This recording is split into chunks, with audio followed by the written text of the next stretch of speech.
अरे मैं बहुत सी बहनें जब सम्मान नहीं देती कहती हैं कि पति हमें दुखी रखता है। अरे एक जिंदगी का मैयाओं क्या काटना होता है? दुख है तो सुख कभी आता है या नहीं आता है? आता है ना। अरे क्या मालूम पति दुख देता हो, कुछ समय के बाद शायद जिंदगी में सुधार आ जाए, तो वो मोड़ आ जाए हमारी जिंदगी में, हमारी जिंदगी बदल जाए। बहुत सी बहनें छोटी छोटी बातों को लेकर के मैंने देखा कि आजकल ज्यादा से ज्यादा डिवोर्स तलाकें हो रही हैं। छोटी छोटी बातें हुई तो वो कहती है मैं तलाक लूंगी, डिवोर्स लूंगी, तो वो तलाकें ले लेती है, डिवोर्स हो जाता है छोटी छोटी बातों पर। अरे मैं निवेदन करूंगी, आप गलत करती हो, आप और नर्क भोग रही हो। इससे तो अच्छा वो है कि अगर आप दुखी भी रहती हो तो परमात्मा इतना निर्दयी नहीं होता है जो आपकी ना सुने। अगर आपको पति मारता है, दुख देता है, कष्ट देता है, तो मैयाओं आप ये समझ लीजिए कि आज नहीं कल, कल नहीं परसों सुधर जाएगा, और कभी ना तो कभी जरूर सुधरेगा। ऐसा तो नहीं हो सकता है कि जिंदगी में बदलाव ना आए। हर किसी की जिंदगी में बदलाव आता है। और मैं एक बात कहूंगी कि देखिए मैयाओं, पराये पति को सपने में भी देखना पाप होता है।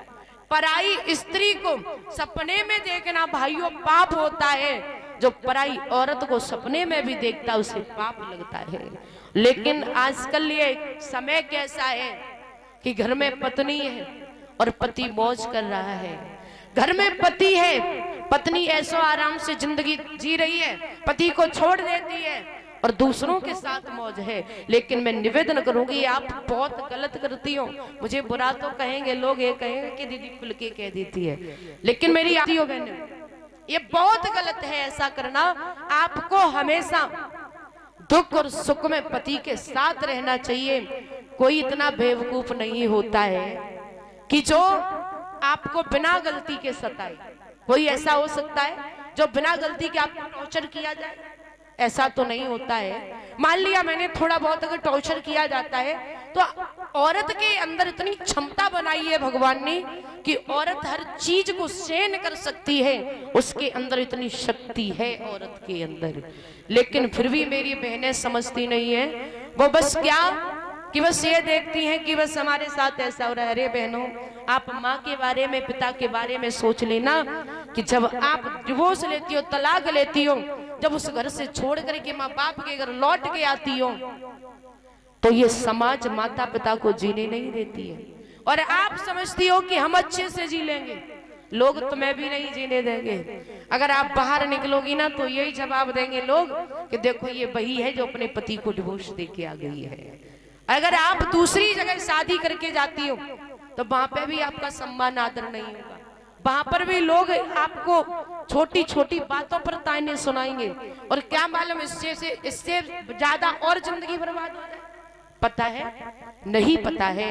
जो भगवान ने लिख दिया है होके रहता है और लिखा कभी मिटता नहीं है। जो भाग्य का लिखा हुआ है वो मिटता नहीं है। हमें अपने कर्मों का फल भोगना पड़ता है। इसलिए परमात्मा से प्रार्थना किया करो कि परमात्मा पिछले जन्म के कर्म तू हमें इस जन्म में भोगने को दे रहा है। और इसलिए हमें सीख लेना चाहिए कि इस जन्म में हमें कर्म अच्छे करने चाहिए जो हमारा अगला जन्म बेकार ना हो। ऐसे कर्मों को करना चाहिए बहनों को। और भाइयों से भी निवेदन करूंगी कि देखिए ये बेटियां माता पिता सबको छोड़ करके आपके यहाँ आती हैं तो आपका भी कर्तव्य बनता है कि इनकी रक्षा करना, इनकी मदद करना और इनकी सहायता करना आपका भी कर्तव्य होता है। और बहनों से मैं निवेदन करूंगी, बहनों ऐसा नहीं करना चाहिए। हमें हमेशा अपने विचार अच्छे रखने चाहिए। जो दूसरा जैसा है वैसा रहेगा, लेकिन हम खुद में अच्छे हैं तो किसी की औकात नहीं है जो दूसरा हमें बुरा बना देगा। बोलवा के बिहारी लाल की, बोल सच्चे दरबार